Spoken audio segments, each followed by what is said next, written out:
Assalamualaikum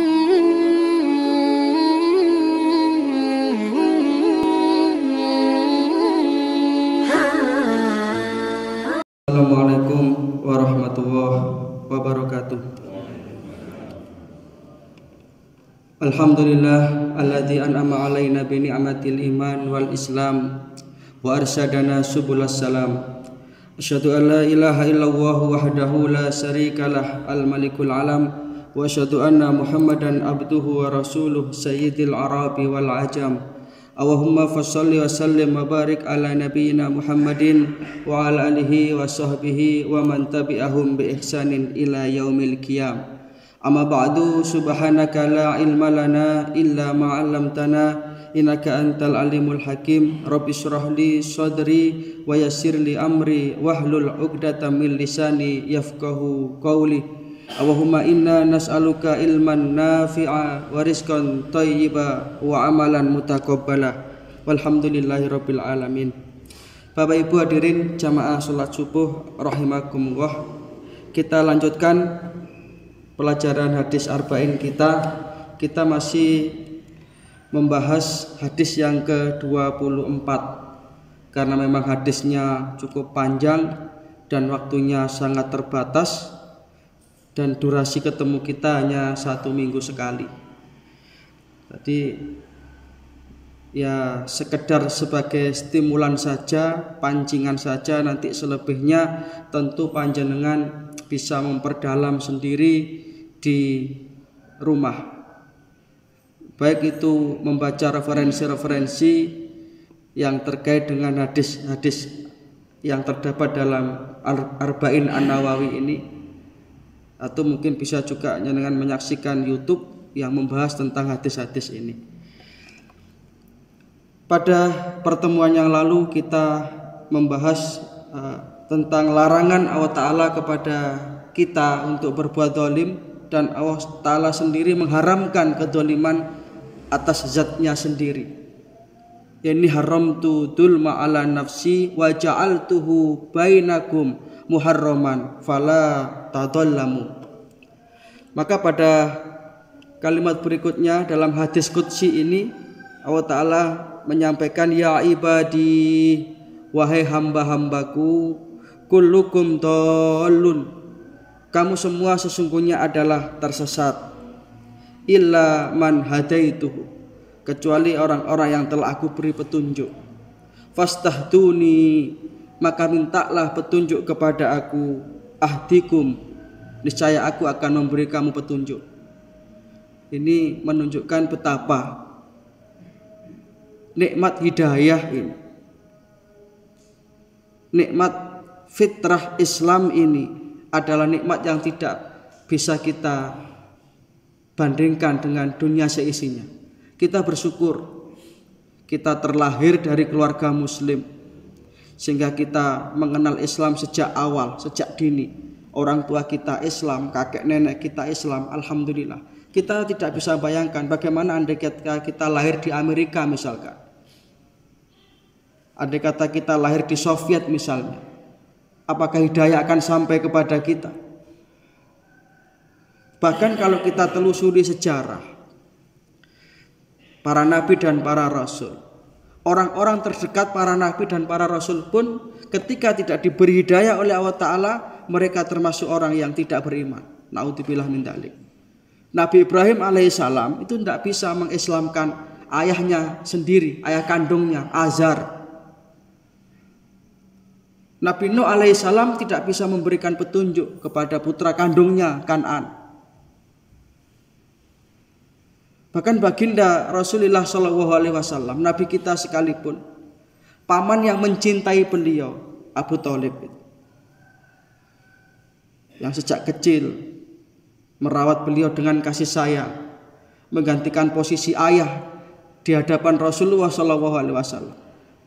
Itu pun sejarah mencatat beliau akhir hayatnya belum sempat mengucapkan kalimat tauhid, belum sempat mengucapkan la ilaha illallah. Maka hidayah ini adalah karunia yang luar biasa. May yahdihillahu fahuwal muhtad. Siapa yang diberikan petunjuk oleh Allah, itulah orang yang berada di dalam hidayah, di dalam rel kebenaran. Wa may yudlilhu, barang siapa yang telah disesatkan oleh Allah Ta'ala, falan tajidalahu waliyan mursida. Tidak ada satupun orang yang bisa memberikan dia petunjuk. Maka alhamdulillah, kita bersyukur kita diberi nikmat iman. Mari kita rawat iman kita ini. Ada satu doa yang diajarkan oleh Allah Ta'ala di dalam Al-Quran adalah Rabbana la tuzigh qulubana. Ya Allah, janganlah kiranya Engkau jadikan hatiku ini condong kepada kebatilan. Ba'da'id hadaitana, setelah Engkau memberi aku petunjuk. Yang isi dan inti doa ini ya minta keteguhan iman lah. Ya muqallibal qulub sabit qalbi ala dini. Doa ini harus selalu kita baca supaya iman kita itu tetap dalam keteguhan. Ini pentingnya hidayah. Sehingga di detik-detik akhir ketika Rasulullah SAW itu mendampingi paman tercinta beliau Abu Thalib tadi, Nabi kan sempat, paman, kul, wahai paman, katakan la ilaha illallah sebagai kalimatan uhajju bihi ilallah, kalimat yang aku akan jadikan hujah di hadapan Allah nanti untuk menjadi pembelamu. Tetapi nyatanya ya walaupun ada sebagian pendapat yang tidak kuat ya, pendapat minoritas yang tidak kuat, ada yang mengatakan Abu Thalib ketika itu sempat beriman juga walaupun iman dengan hatinya, karena malu dengan Abu Jahal dan Abu Lahab yang ketika itu juga ada di hadapannya. Tapi pendapat ini kurang kuat. Pendapat yang kuat ya Abu Thalib itu belum sempat mengucap kalimat tauhid. Sehingga ketika itu Rasulullah bersedih. Rasulullah menangis. Ini menunjukkan betapa hidayah ini adalah hak otoritas, hak prerogatifnya Allah Subhanahu wa taala.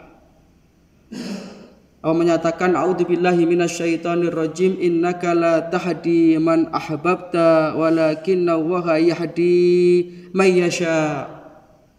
Engkau wahai Muhammad tidak bisa memberikan petunjuk hidayah kebenaran kepada orang yang paling kamu cintai sekalipun. Tetapi walakinna Allaha yahdi, Allah lah yang memberikan petunjuk may yasha kepada siapa saja yang dikehendakinya. Maka sekali lagi kita bersyukur. Kita tidak pernah dekat dengan Nabi secara fisik, tidak pernah menyaksikan mukjizat, dan rentang waktu kita dengan Rasulullah ribuan tahun. Tapi alhamdulillah kita masih bisa jadi orang yang iman, Islam. Sehingga Nabi mengatakan tuba liman yarani wa amanabi. Beruntunglah orang yang sempat sezaman dengan aku, sempat berkomunikasi dengan aku, sempat berkumpul dengan aku, dan ia beriman. Tetapi kata Rasulullah fatuba, summa tuba, summa tuba. Dalam hadis itu ada yang mengatakan sabu amarat. 7 kali Rasulullah mengatakan, dan beruntung, jauh lebih beruntung lagi. Sahabat bertanya, siapa ya Rasulullah mereka itu? Nabi mengatakan liman lam yaroni wa amanabi. Mereka yang belum pernah bertemu aku, tidak pernah menyaksikan mukjizat, tidak aku bersamai, tetapi mereka mendapatkan hidayah Allah. Maka orang-orang di akhir zaman yang memegang teguh keimanan inilah orang-orang yang beruntung. Mungkin itu Bapak Ibu, masih satu kalimat kita lanjutkan pada pertemuan yang akan datang insya Allah. Yang penting istiqomah, yang penting mudah-mudahan ini bisa menjadi sebuah renungan bagi kita semua untuk menambah keutamaan ibadah kita. Sekali lagi kita berharap mudah-mudahan kita senantiasa mendapatkan ketetapan iman Islam sehingga kita memungkasi hidup di dunia ini dengan husnul khatimah. Amin ya rabbal alamin. Demikian yang bisa kita bahas pada pertemuan pagi ini, mudah-mudahan bisa membawa manfaat. Kita tutup dengan doa kafaratul majelis. Subhanaka wahumma wa bihamdika asyhadu an la ilaha illa anta astaghfiruka wa atubu ilaik. Wassalamualaikum warahmatullahi wabarakatuh. Innallaha wa malaikatahu yusholluna